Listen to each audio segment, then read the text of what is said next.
Bismillahirrahmanirrahim. Assalamu alaikum. We will continue with our course Investment and Portfolio Management. The course code is MGT 531. Today's lecture is lecture number 12, and first of all we will discuss the summary of the contents of the last lecture that we did in the lecture number 11. In the lecture number 11 we discussed the measures of risk and returns. We discussed the portfolio theory, Markowitz portfolio theory. We discussed the returns and expected returns and risk of the portfolio. What is the efficient set, and we also discussed the opportunity set, capital market line, and weighted average of the expected returns. And the reference is study is the same as we discussed earlier, that is by Christina. The study was conducted in 2010, and it is about the investment and the portfolio management. And we will continue with this study. Contents for today's lecture are the risk of the portfolio that we are continuing to discuss the returns and the risk. We have to discuss the risk of the portfolio in a little bit broader context. We will discuss the volatility, how the risk can be measured with the help of CAMP model. What is systematic risk, what is unsystematic risk, what are the assumptions of CAMP model, and what is market risk. These are the contents for the 2 days lecture. Continuing with the topic, that is the investment and the portfolio management, we will first of all start discussing the risk of the portfolio. That is, what is the risk of the portfolio, and we have already discussed in the previous lectures many times that basically risk is basically the fear of having low profit, or in other words we can say this is the danger or doubt of incurring a loss as far as the investment is concerned. And when the individual investor is likely to purchase any asset, is likely to make decision about the purchases of the items to keep in his portfolio, he has the he basically want to evaluate the situation and analyze the market situation, that what are the returns going to be out of the investment in any portfolio, and what are the risks associated with different items, with different securities and certificates that he is going to decide to keep in the portfolio. So risk of the portfolio, as we know that the most often used measure of risk for investment is standard deviation. Standard deviation, we have discussed many times, is statistical method and statistical technique in order to measure the risk associated with any investment. And we can say, and then we will discuss the concept of the volatility. We have touched the concept of volatility in the last lectures, and we will again discuss today that what is the volatility which is associated with the investment in different securities, with the investment in different items that we as an individual investor are likely to and are going to decide to keep in our portfolio. Then what is the volatility? Volatility is basically the fluctuations. It can be known as the sharp or deep fluctuations associated with the returns of the investment and with the returns of the investment in the security. And these sharp fluctuations mean that certain fluctuations in the prices of the assets, in the returns of the assets, which may emerge when we are having the investment, or which may emerge in the future time period when once we have made the investment. So volatility, it indicates basically the ups and downs in the value of the assets and the ups and downs in the prices of the assets. It may go in positive direction. Volatility may also go in the negative direction when it moves in upward and downwards. So sometimes it happens when the market is volatile, or the value of the assets is volatile and it is increasing continuously, and with the sudden changes and sudden fluctuations. So sometimes we, on the course of increase in the value of the assets, we may decide to purchase that asset, or we decide to purchase that security. So that will be sometimes maybe risky for the investor, because it is quite possible that in the course of increase in the prices of the assets, we may buy the assets and may buy the securities as our portfolio. It may happen that the price of the security or asset may fall, and when it falls, and it may fall suddenly, or suddenly or it may bear the downs in the prices, definitely it creates risky situation, and it creates a fear of the risk and fear of loss for the investor. And on the other hand, it is possible that price is going down, and when it is downward, it is not possible to, and it is not good for the investor to make to sell the investment, and the investor should not sell the invest as far as the positive volatility is concerned. And we can say that market is indicating volatility in the value of the different securities or asset, and it is positive. For example, we can say this is like this, that we are indicating with little decline for the time being for some few minutes in a day, or for example for half an hour in a day, if an asset or security be a decline in the price. For example, at this point E, we can see that after that it has increased again. And similarly, we can say, if we say that this is the picture, or this curve indicates the trend in the trend in the behavior of any asset for one day. If this is one day situation, we can say that after some time and for little time period, for few minutes, the price may fall, and then it rises again, then it falls, and on the overall we can say that for this particular day the trend of the assets are showing an upward increase. And if this happens and we are impressed by the situation, and as individual investor we are attracted by the situation, and we like to invest in that particular asset and particular security to keep them in our portfolio, it's quite possible that on the course of this increase we may buy at some point in a day, we may buy the number of the securities in this particular asset. And it is quite possible that after our purchase for a few minutes, the market may follow the similar trend, and after that, at the for example to the end of the day, it may decline, the price may decline, and we are here. And this definitely creates a danger, this definitely creates a loss to the investor, and this is not a good situation. It may desperate the investor, and investor may have to wait for the next day in order to have and to earn any increase in the income, and to earn any increase in the returns of the asset. This was increasing positive volatility, and we have another type which is negative volatility. For example, if we looked at the rate of return are going downward, and the behavior of the value of the asset is, and the value of the security is showing this trend, we can say it increases, it falls, it increases, it falls. And again we can say that the situation for negative volatility is also indicating a picture for one day, for any specific security, or specific indicating the behavior of any specific asset or the security. And we may assume that because the prices are falling, and it is not good to sell the security at this time, and we should keep with our securities, and we should keep these items in our portfolio for some time, and we should wait for the time when we have positive turn in the prices of this particular security, in the price of this particular asset. And also the purchase may be good at this point, but if we see that the price is continuously declining, the purchase may not be good, because for example may not be so good, the purchase may not be so good. For example, at this point we see that the price of the asset is though low as compared to the previous.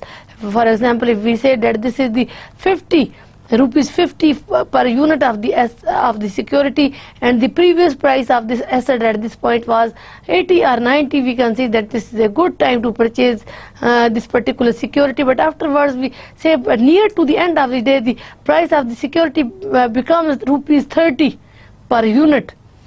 We can see that this is again creating a loss, and if we have made purchase at the 50, so we can see a decline up to 20. So definitely we can bear a loss. Or if this is the situation and we have made the purchases, we should not sell our assets, and we should keep up with the asset. We should hold the asset and the security for the better time and for the prosperous time, when, until the prices may rise again and we are able to sell our assets.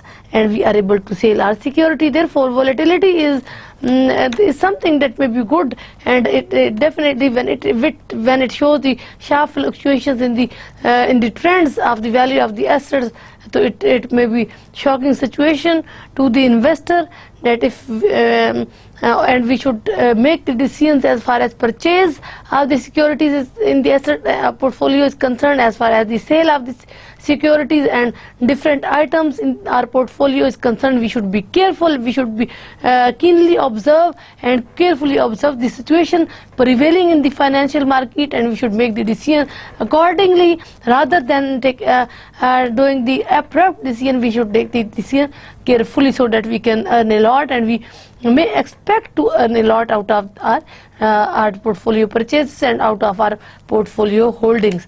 The difference between the actual return from the expected return is volatility. So what is volatility?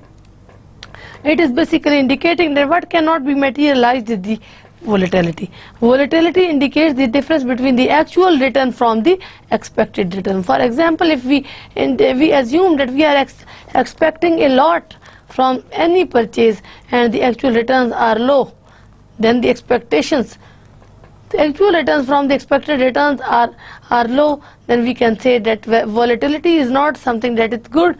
It basically indicates when the expectations cannot be materialized.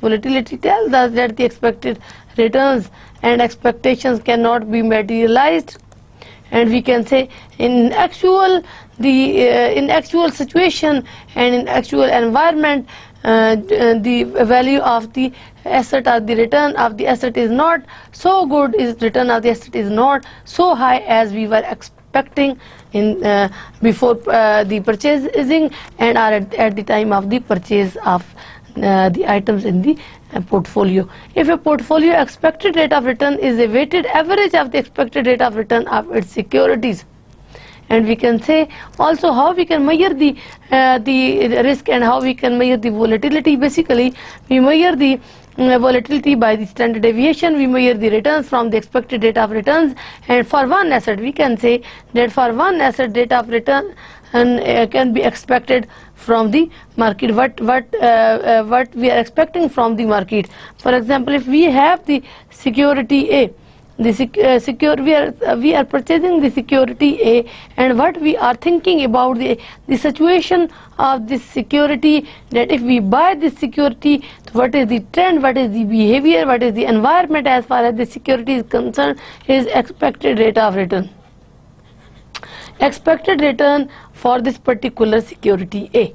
And if we have for example, if we have a number of portfolios in our securities A, number of assets and number of securities in our portfolio A, B, and for example C, so we have to look at the weighted average of the expected rate of returns of securities. We have the expected rate of return for this security A. We have when we purchase B asset or security and keep it in our portfolio. We also expect some rate of return about the B. We also expect some rate of return about the C when we are purchasing the C, and we are trying to keep it. We are deciding to keep C in our portfolio.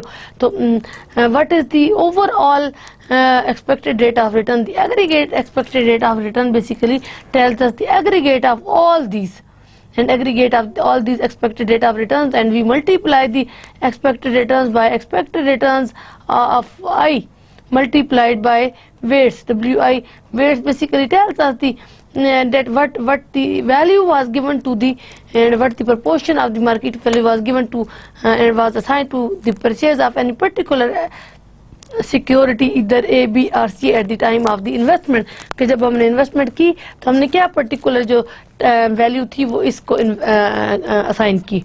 What particular value we assign to this asset. Standard deviation for the portfolio cannot simply calculated using the same approach. We continue with the same discussion, that is the risk of the portfolio. We have the relationship between the securities in same portfolio must be taken into account. So we can say that when we are choosing more than one securities in our portfolio, as we discussed in the last slide, that we are having A, we are having B another security, we are having C another security. Definitely each security has its own rate of return, and we have certain expected rate of return for A, we have certain expected rate of return for B, we have that for C also. And we should also look at we should also analyze the relationship between these securities, that what is the relationship between these securities, whether they are correlated or not, and what type of correlation is existing between the two assets or lying between the two assets. For example, the relationship between the assets can be estimated using the covariance and coefficient of the correlation. In the previous lectures and in the previous discussions of this chapter, we discussed that the covariance is an important concept to measure the relationship between the two assets. Coefficient of correlation is another important concept to measure the relationship between the different assets. So what are the and covariance can be, it can move in the positive direction, it can move in the negative direction. For example, if we say whenever we look at the relationship of these assets and the relationship that can exist between these assets, we first of all we have to analyze whether this relationship exists or not. Theoretically we should look at the behavior, and we should look at the association of these assets, whether A is associated with B or not, and secondly, and B is associated with C or not, A is associated with C or not. We have to look at the relationship first theoretically, secondly with proper method, with proper statistical method, we can say that covariance exists between A and B and C. So this is through statistical method that we find out the relationship with the help of covariance, and then when we once with the help of this we find that covariance exists, which tells us that correlation or association between exists. We say that answer is yes. When we calculate the covariance, we find that answer is yes, that relationship exists between the two. So what type of relationship? Whether it is a negative type of relationship or it is positive type of relationship, whether they move in the same direction, two assets, or they move in opposite direction. For example, we say that this is the trend indicated by the asset A and this is the trend indicated by asset B, whether the relationship move in same direction, and this tells us that there is positive correlation between the two. Whatever the factors are prevailing in the economy, in the society, whether they are affecting the financial market, whether they are primary, and whether they are economic factors which are going to affect the market situation, whether they are economic factors, whether they are political factors which are going to affect the market situation, we should understand that they are affecting the A and B in a similar way. They both factors are affecting the A behavior of and returns of A and returns of B in a similar way, in a similar pattern. And then we can see that whether the relationship is moving in opposite direction, whether A and B they are moving in opposite direction, A is moving in positive direction whereas B is moving in negative direction. So we can say they are here, we can see that they are parting from each other. They are parting from each other. The factors which are going to increase the A, we can say they are likely to reduce the returns on the B, or we can say factor जो कि economic factors हैं या political factors जो choice of the ए या returns of the ए को increase कर रहे हैं, रिटर्न ऑफ ए को एनहांस कर रहे हैं, रिटर्न ऑफ ए में पॉजिटिव इम्पैक्ट डाल रहे हैं, they are going to negatively effect the B, वो बी को कम कर रहे हैं, उनकी वजह से बी जो है वो कम हो रहा है, उनकी वजह से बी जो है उसका लेवल जो है वो डिप्रेस हो रहा है rather than increasing. So thirdly we can say this is we have the two measures, important measures which can help us to find out the correlation between the two assets. One is covariance, which tells us the relationship, nature of relationship, positive or negative, whether relationship exists or not, and if it exists whether it is positive or it is negative. Relationship, what type of relationship exists between the two or the three assets, and then is the magnitude of relationship, what is the strength, what is the power, what is the potential of the asset, कितना इसका potential है, कितनी इसकी power है, कितनी इसकी strength है, of the relationship between two assets, A और बी के दरमियान में, बी और सी के दरमियान में, और सी और ए के दरमियान में कितना पावर ऑफ रिलेशनशिप है. This can be indicated with the help of correlation coefficient. Correlation coefficient जो है वो इसको इंडिकेट करता है, और we can find out the coefficient of correlation, which is known as magnitude of correlation, which tells us how much relationship exists between the two factors. Therefore we can say existing of relationship is important on one hand, and secondly is important whether it is positive relationship or negative, and third it is important what is the magnitude of relationship, that is how much is the strength of the relationship. As covariance can range from negative to positive infinity, covariance जो है वो negative से positive infinity की तरफ जाता है. It is more useful for identification of the direction of relationship, कि जो डायरेक्शन ऑफ रिलेशनशिप है वो पॉजिटिव है या नेगेटिव है. It is more useful to identify the direction of relationship. तो हमें जो रिलेशनशिप की डायरेक्शन है उसको आइडेंटिफाई करना पड़ेगा कि वो क्या है. As we discussed some few seconds before, the coefficient of correlation always lies between -1 and +1. तो इसकी वैल्यू जो होती है, इस मैग्नीट्यूड ऑफ कोरिलेशन की, ये -1 और +1 के दरमियान में लाई करती है, and is convenient measure of intensity and direction of the relationship between the assets. तो वी कैन से कि बेसिकली ये जो magnitude or coefficient of correlation है, it indicates, it highlights the intensity of the relationship, that is how much the relationship is intensive. ये कितना ज़्यादा है और ये कितना कम है. What is the intensity of the relationship, and this is important to find out, and we can say that the discussion of and analysis of these concepts, these statistical concepts, can guide the investors in the financial market, can guide us as far as the environment of the investment is concerned, that what should we do, and what is basically the situation prevailing in the market, and how we can have and how we can be able to extract maximum benefit and with the minimum cost of the relation. Besides trying to decide about the decision as far as the returns are concerned on for any particular assets or securities, we should also come to know, we should be aware of the interrelationship and the association of the different assets and the returns of different assets, that how they are associated with each other. Then we will move to the capital asset pricing model. That is another important concept, and another topic in the chapter is about the capital asset pricing model, and this model indicates the capital pricing of the assets. This model was developed by W.F. Sharpe, and it was simplified by Marquez. It basically, the Sharpe simplified the Marquez modern portfolio theory and made it more practical, and he tried to make it practical, near to the reality of the life and the practicality of the financial market. Marquez model showed that for a given level of expected return and for a given feasible set of securities, finding the optimal portfolio with the lowest total risk measured as a variance or standard deviation of portfolio returns, and requires the knowledge of covariance or correlation between all possible securities combination.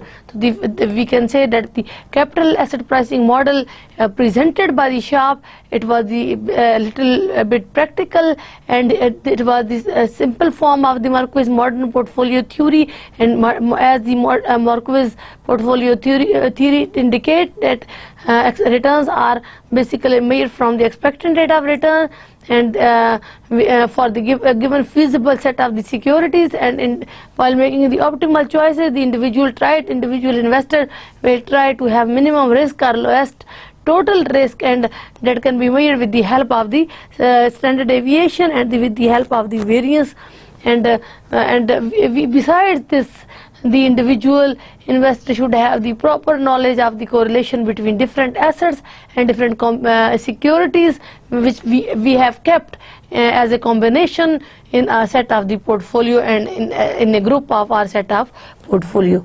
Continuing with the capital asset pricing model, when forming the diversified portfolio consisting large number of securities, so we can say that investors found the calculation of portfolio risk using standard deviation technically complicated. So we can say when we are diversified portfolio, and as an investor we want to have diversified portfolio, as we discussed in the last lecture, that rather than keeping one asset which is having high expected rate of return in our portfolio, we should keep our money, we should fund our resources in terms of more than one securities, in terms of more than one items in our portfolio, and this is known as diversified. This is a portfolio and indicates a variety of assets included in our portfolio. And risk can be calculated with the help of standard deviation, and this is technically complicated method to calculate the risk with the help of the standard deviation.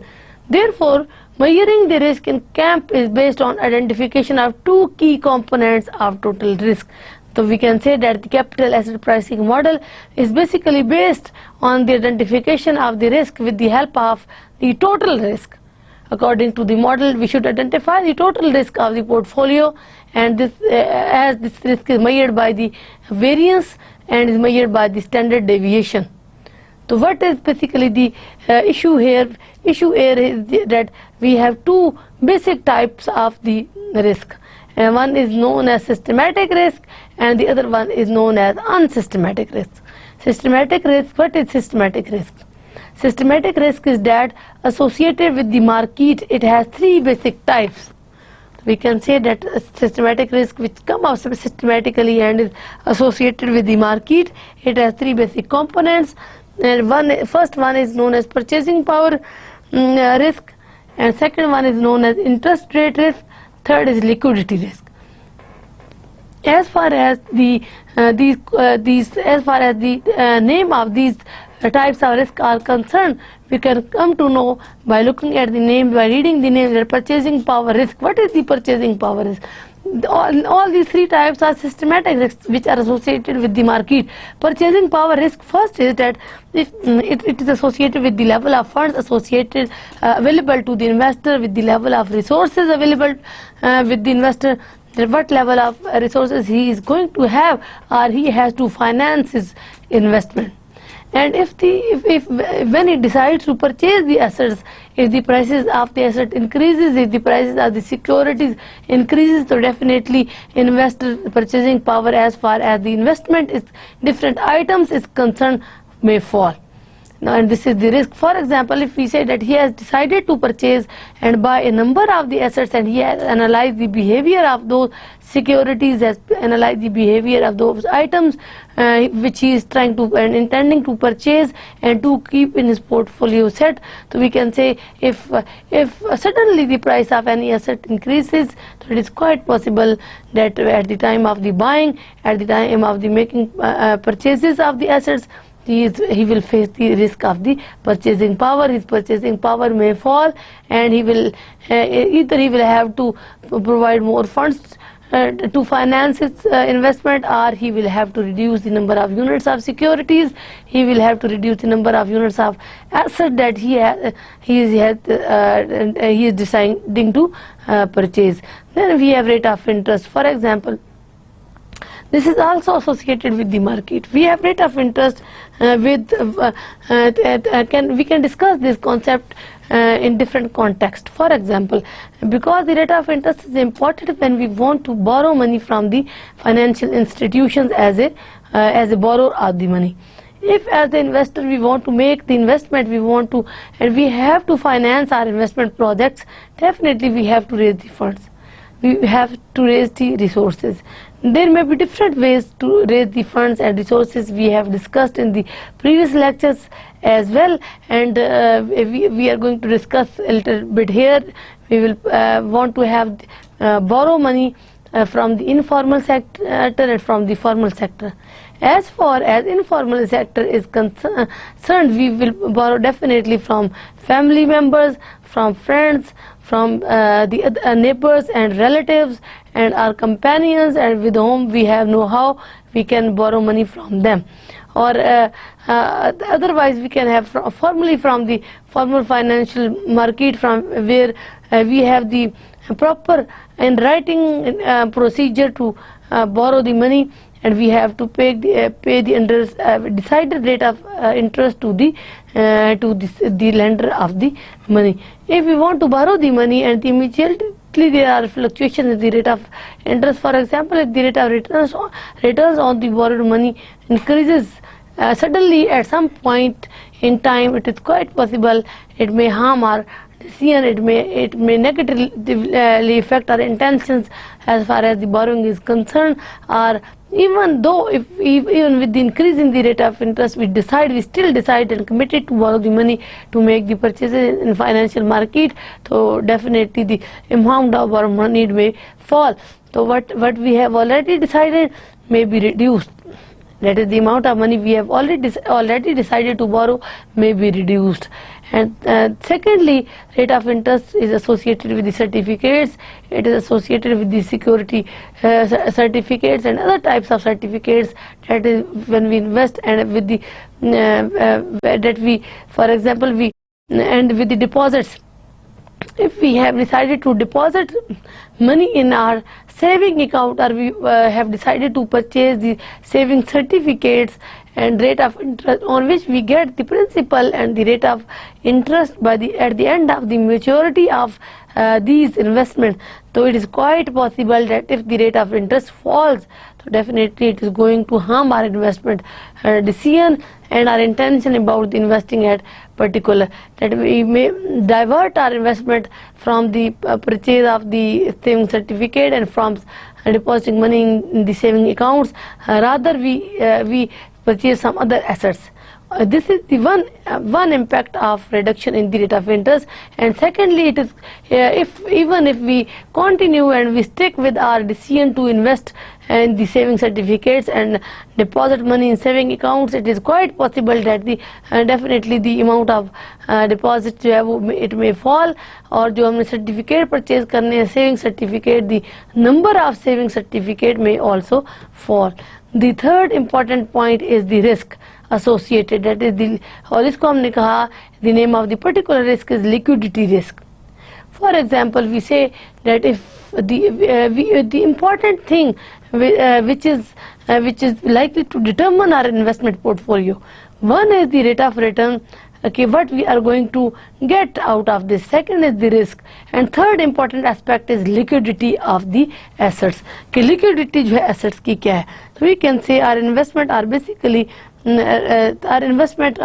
based on first is the return of the asset which enable us, or which basically lead us to make an investment. Second is the risk associated with the investment. Third is the liquidity, कि how much the asset is liquid in which we are going to invest. अगर हम कोई security, कोई certificate purchase कर रहे हैं तो उसका रिटर्न हमें क्या मिलेगा, उसका लेवल ऑफ रिस्क क्या है और उसका लिक्विडिटी जो है वो क्या है. तो how much it is liquid or liquidity, as we discussed in the last lectures, okay, it is basically the ease with which we can convert one form of financial asset into the cash money. So the assets which can be frequently or easily converted from the financial assets into the monetary assets, या जिनको हम cash कहते हैं, जिनको हम direct money कहते हैं, which can be used, तो उसके लिए जो है it is very much important concept. If at the time of the investment we come to know that the liquidity of the any particular asset has now gone down, कि जिसमें हम invest करना चाह रहे हैं, जो हम सर्टिफिकेट परचेज करना चाह रहे हैं, जो हम सिक्योरिटी परचेज करना चाह रहे हैं, जो हम इंस्ट्रूमेंट आइटम परचेज करना चाह रहे हैं for our portfolio holding, for our set of portfolio choice, तो उसकी लिक्विडिटी जो है वो कम हो गई है. तो it is a liquidity risk. तो we will stop at the point and may hesitate to invest in that asset, because the one attractive feature of to make any investment is liquidity risk, liquidity of that particular asset. And if we come to know that the liquidity of asset is now gone down and it is risky to invest in that particular asset, so what we will do that we will come to know, and we after analyzing the current situation, we may divert our decision, and we may change our decision from investing in this particular asset to invest in any other asset.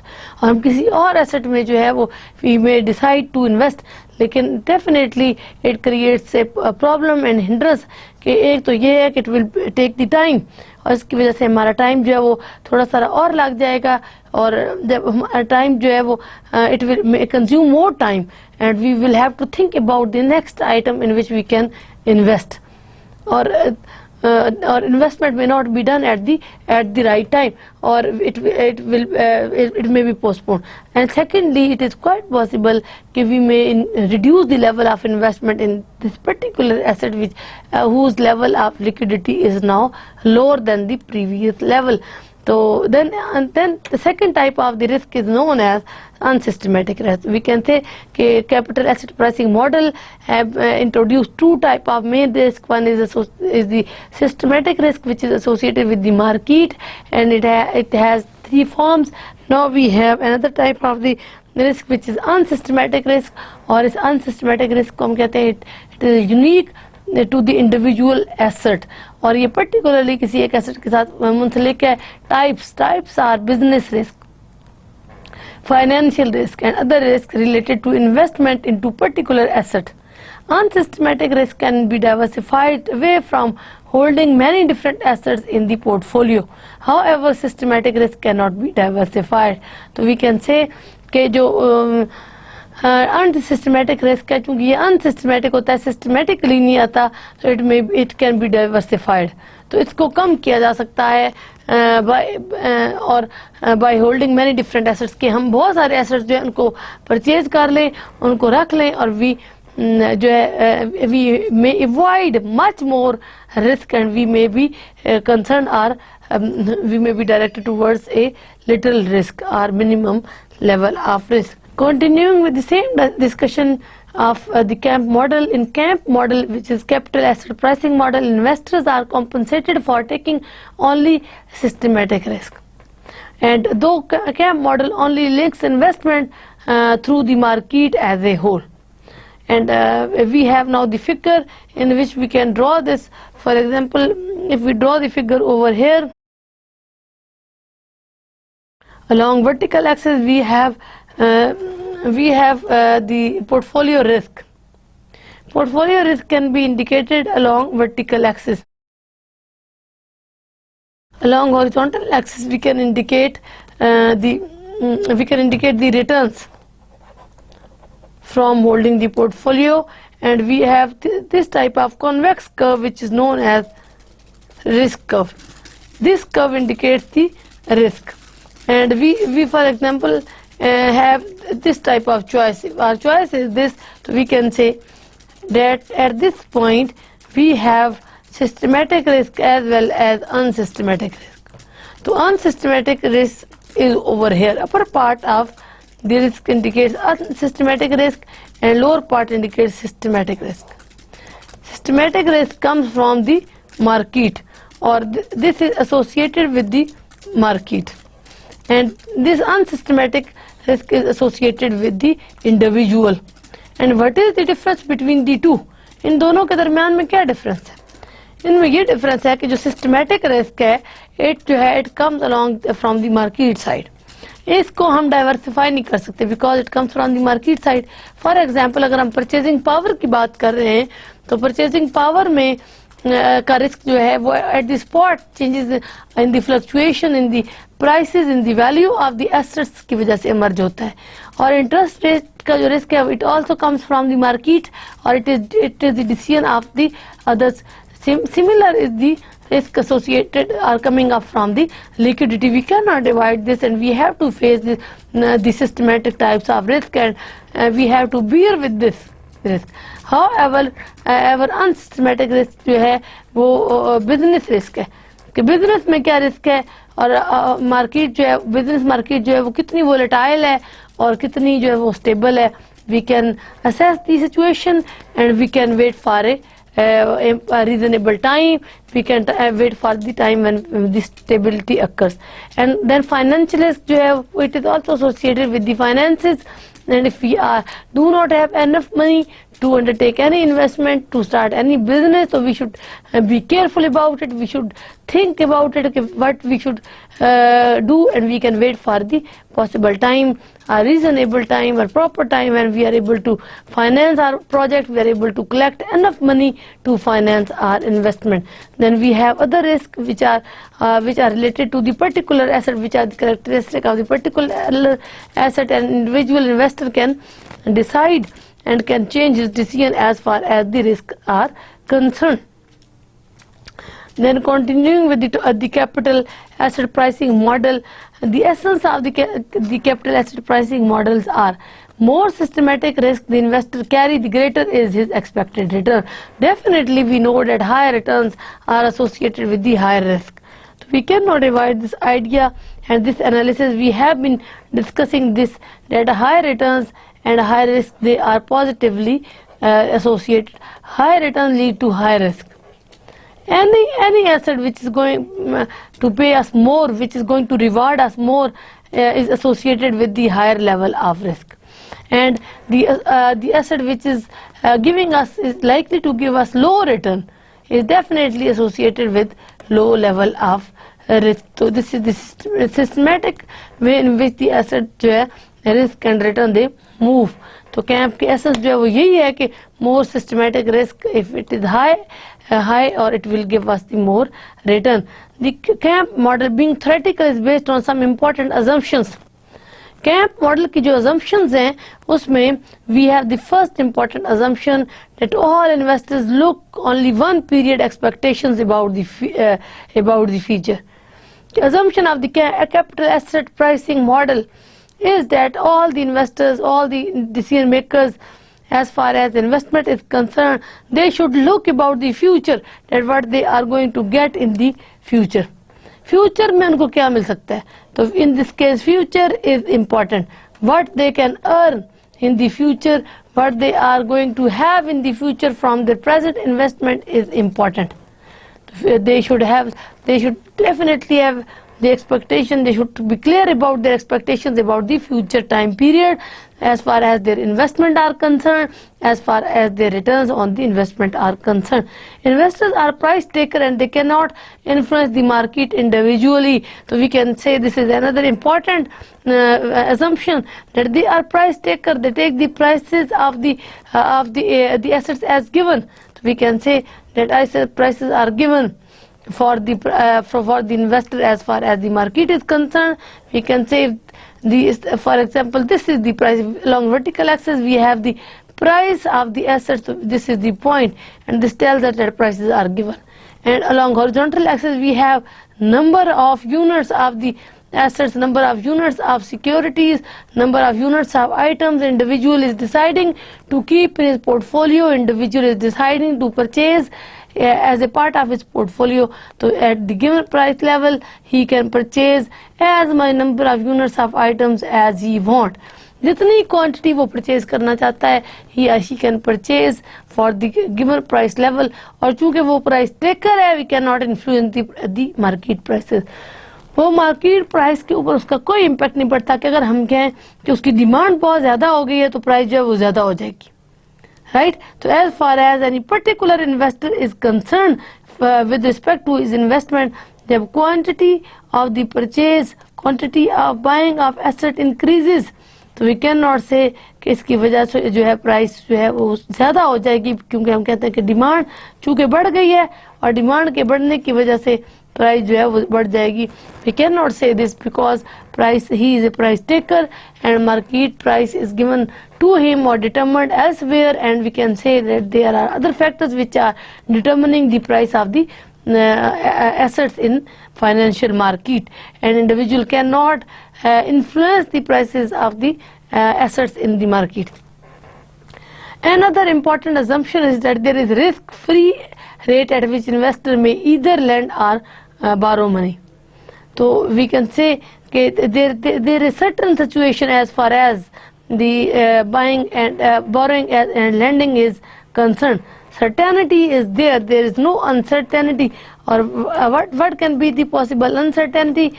Possible uncertainty is that if the investor is the borrower from the financial institution, अगर वो financial institution से बारो कर रहा है तो rate of interest जो है वो अचानक जो है वो ज़्यादा हो जाएगा.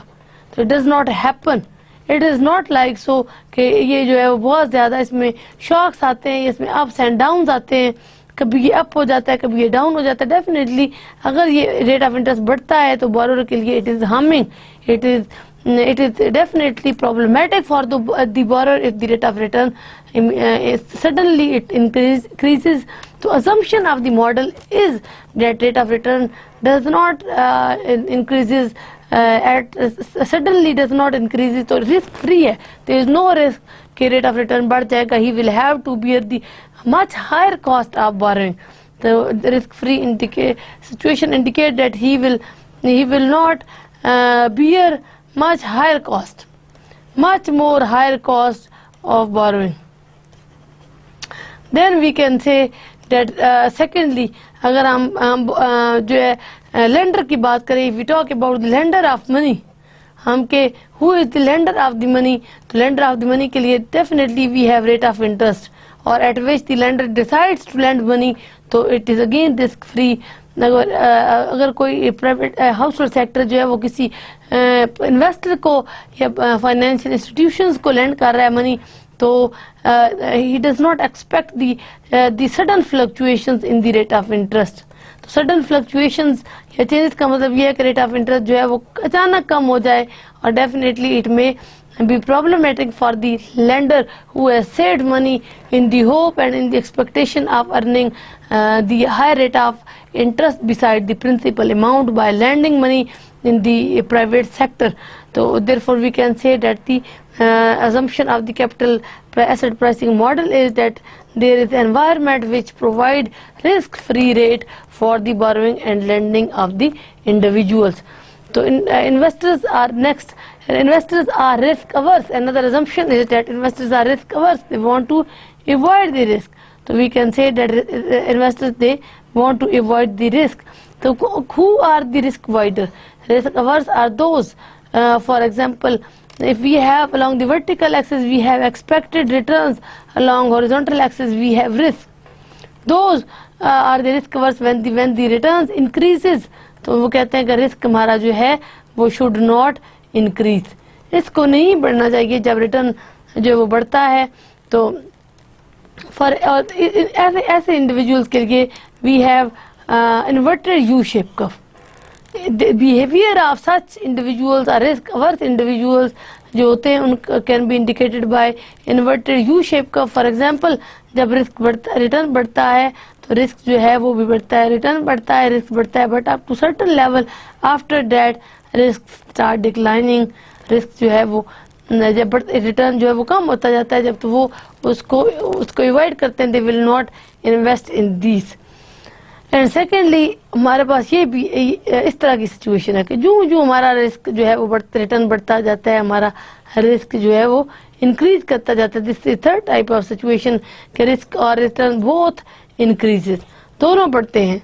तो the assumption of the CAMP model is that investors are risk free. They want to avoid risk, whether they are concerned about the rate of return of the assets, rate of return of the securities or item he or she is going to purchase for his portfolio is concerned, or the risk associated with the rate of interest for the borrowing and the lending is concerned, or the rate of fluctuation in the rate of interest for the investment when he decide to invest in the saving certificates or decide to invest in the decides to invest in the saving certificates or saving accounts. Then we can say that the taxes and transaction costs are irrelevant. Another important assumption of the CAMP model is that taxes are irrelevant, transaction cost is irrelevant. What this assumption means? This assumption means that taxes will not change and there will be no taxes. एक बात ये है कि tax जो है no tax. Second ये है कि no increase in tax. Tax में कोई increase नहीं आती, टैक्स बढ़ता नहीं है, टैक्स में कोई इंक्रीज नहीं आती. सेकंड जो है वो ट्रांजैक्शन कॉस्ट की हम बात करते हैं. ट्रांजैक्शन कॉस्ट जो है वो ये है कि जो cost involve for the transaction of of the financing at the time of buying, at the time of purchasing, buying and purchasing, and at the time of the selling of any particular asset. So we can say that the transaction cost, which is basically incurred by the investor at the time of buying of assets, or at the time of selling of assets, when he undertake these costs at the time of purchase of the asset, at the time of the sale of the asset. So information is freely, and another important assumption is that information is freely and instantly available to all investors. Okay, now information is very much important. Dissemination of information and the provision of proper information as far as the purchase and sale is concerned, as far as the supply and demand for the assets is concerned, as far as the value, purchasing and selling price of the assets is concerned, and risk and return associated is concerned, and the correlation between the assets is concerned. Proper information should be freely and should be immediately available to all investors. According to CAM model, information is freely and instantly available to those who are likely to invest in the financial market. So following these assumptions, the CAM predicts on the basis of these assumptions, what is the prediction of the CAM model? Prediction of the CAM model is that when an expected rate of return for investor should be given other statistics about. Okay, what an expected rate of return for investor should be given other statistics about. The expected rate of return in the market is important, and market risk is important. And what is the market risk? It, as we discussed earlier, is the systematic risk. And the CAM can predict on the basis of these assumptions, on the basis of the nature of the investor, on the basis of the environment available for the investment, on the basis of the information, level of information available to the investors. The model can predict that what are the expected rate of return for any particular asset in the market, and what is the likely market risk prevailing, or what is the likely systematic risk which can prevail. Then we have the equation which tells us the expected returns on any particular asset J, or particular stock J. For example, if the individual decide to invest in the stock J, and what is the expected rate of return on the stock J? E of R and J indicate the expected rate of return for the stock J. It is equal to risk-free RF risk-free rate of return. RF is basically risk-free rate of return plus beta J. What is beta J? Beta J is basically beta factor that we discussed in the last class also, and we have expected value of returns of market minus RF, risk-free return. Beta J, RF is risk-free rate of return. Expected E of RM. E of RM basically the expected rate of return of the market. What we are expecting the returns from the market portfolio, and beta J is coefficient beta measuring the undiversified risk of the security J. So we can say beta J indicate the undiversified risk associated with the investment in the security J. Several assumptions of the CAM model seem unrealistic. When we have discussed, we have analyzed these assumptions of the CAM model, we come to know that some of these assumptions are unrealistic. They are not relevant to the reality. And what are those assumptions? First assumption is that investors really are concerned about taxes. We cannot say that investors are not linked, they are not concerned about the taxes. Or we say that they are not concerned about the taxes.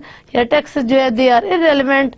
The concept of taxes is irrelevant. It means there will be no tax. So when we say, according to this, we say that they have concern. The investors have concern about tax. So we say definitely there is tax. Individual investors, the income is basically tax. They cannot be indifferent to the level of tax. तो income is tax. जब income हमारी बढ़ती है तो we can say tax जो है वो बढ़ता है. So we can say investor cannot be irrelevant, cannot be indefinite or neutral towards the level of tax. This is important feature of the that we can come to know, and we can, or in other words, we can say this is the problem with the assumptions of the CAMP model. They are paying the commission to the broker when buying or selling the security. We cannot say that transactions are cost free. Another important feature is that the transactions cannot be cost free. So they have to pay something to the broker or the broker's fee. Transactions are not cost free. कि ऐसा नहीं है कि transactions की cost नहीं है, कि जब इन्वेस्टर जो है वो decide to make investment for the buying of the investment, तो उसको जो ट्रांजैक्शन करनी पड़ती है वो कॉस्ट फ्री होती है. उस पर कोई in terms of time, in terms of psychological cost, in terms of social cost, in terms of service cost कोई इन्वॉल्व नहीं होती. यू कैन नॉट से this.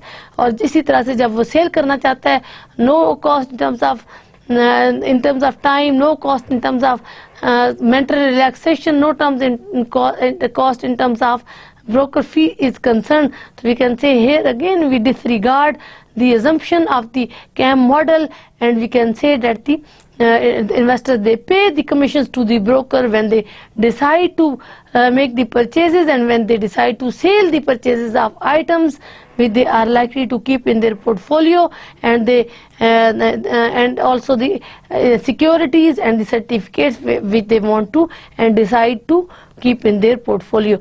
And the investors usually do look ahead more than one period. और हम ये नहीं कह सकते कि इन्वेस्टर जो होता है वो करंट को भी देखता है. वी कैन नॉट से वो सिर्फ फ्यूचर की बात करता है, वो करंट की बात भी करता है, ये प्रेजेंट की बात भी करता है, वो फ्यूचर की बात भी करता है, वो पास्ट की बात भी करता है, और वो पास्ट बिहेवियर को देखता है. As far as the expected return of any asset are concerned or security are concerned, the individual investor analyze the past behavior of the returns of the asset, the current situation and the future behavior. तो we can और इसमें तीनों चीजें जो होती हैं important होती है. तो वो पूरा ट्रेंड जो है he looks at the trend. For example, if we are here at 2014, तो वो 2014 here we have returns of the asset, here we have returns of the asset, और यहाँ पे हमारे पास टाइम पीरियड है अलॉन्ग हॉरिजॉन्टल एक्सिस. तो individual investor जो है वो 2013 की situation as far as returns are concern for particular asset जो है वो ऑब्जर्व करता है. वो 2012 का डाटा भी लेता है, वो 2013 का डाटा भी लेता है. He also looks at the situation कि करंट में क्या हो रहा है. he looks at the situation, he also try to predict the future कि what will be the behavior of the and what may the behavior of the asset in the near future, in near few months if it is short lived asset, and अगले साल पूरे में इसका क्या situation होगी कि what will be the expected returns of the asset, what will be the risk associated. So objective basically is that he wants to find out that how much he or she can get out of his investment, what can be the benefit associated with the investment. So large institutional investors, another important point is that large institutional investors manage their portfolio sometimes because when they can influence the market by buying big amount of securities, selling big amount of the securities. So what rather than looking at the behavior of the individual investors, here we are looking at the institutional investors, those who are working in the form of the group, those investors who are working in the form of the companies, in the form of the institutions, how they behave as far as the buying and selling is concerned, how they behave as far as the trade in the market is concerned. So they manage their portfolio because when they sell a large amount, they sell a big amount of their assets, or similarly they buy a big amount of the assets and assets in big number and securities in big number. So we can say they can influence the market. Through this they can influence the market and they can affect the market behavior for the assets return, for the value of the assets.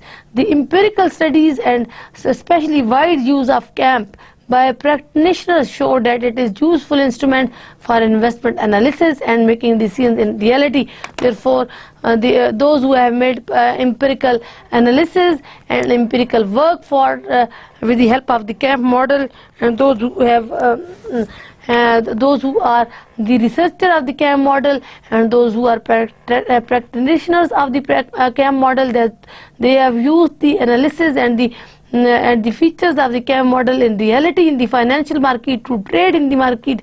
They come to know that this is important and this is helpful instrument as far as investment analysis is concerned to undertake the trade and in order to make the decisions accordingly in real situation and reality and in practical terms in the financial market. And now this is end of the lecture, and now we will summarize with this lecture that what we have discussed, and I am going to present the summary. First of all, continuing from the last lecture, number 11, we continued the discussion about the risk associated with the portfolio, and we discussed that the standard deviation is important measure of risk associated with the portfolio, and another important concept was the volatility, that what is the concept of volatility, how the volatility is beneficial to be analyzed, is beneficial to be open and to understand in order to make transactions, in order to make trade in the financial market. And we came to know that it is the difference between the expected and actual returns, that when the expectations cannot be materialized, cannot be fulfilled, so we can say that there is a volatility concern.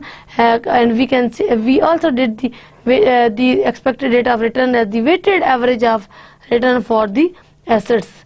And we also discussed that it is important, besides the measurement of return and risk, it is important to it is important to analyze the correlation between the and association between the different assets and returns of different assets, and that can be done with the help of the covariance, and that can be done with the help of coefficient of correlation.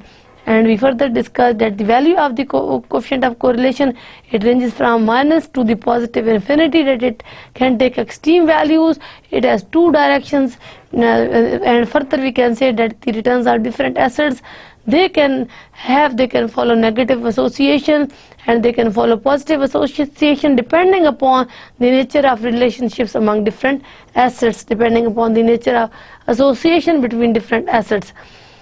Then we discussed the capital asset pricing model. We started and we discussed that this is the simple form of the modern portfolio theory presented by Markowitz, but the Sharpe who presented this theory tried to make it practical and for the investor to use it. And further we discussed that it is important to look at the risk measurement and how with the help of this model we can measure the risk. And we discussed two important types of measurement of risk. One was the systematic and second one was the unsystematic. And we came to know that systematic risk is basically the type of risk which is associated with the market, and unsystematic is the type of the risk which is associated with the individual. And we discussed the further categories that what come up under the systematic risk, or in other words we can say how systematic risk can be analyzed and how unsystematic risk can be analyzed. And we came to know that the systematic risk cannot be diversified, however unsystematic risk can be diversified. We plot diagram with respect to these two types of risk. And then we discussed different assumptions of the CAMP model, that what assumptions CAMP model has made in order to analyze the situation in the market for investment and analyze the situation as far as the return and the risk are concerned. And then we also discussed few irrelevant things and some criticism on the assumptions of the CAMP model, that in what sense the CAMP model is not practical, or in other words we can say what are the features of the CAMP model which are not linked with the practical life, or we can say that they are not indicating the practical situation, a real situation. And we also discussed a expected return for particular investment, and how this investment is linked with the risk-free returns and the market returns. And that's it with the 2 days lecture, which is the lecture number 12, and I hope you will be able to understand these concepts with the help of this and in the light of the discussion of the chapter number 12, and with the help of the readings when you do the self-study. Or inshallah we will continue with the similar topic in the next class, and see you in next class. Up till that, Allah Hafiz.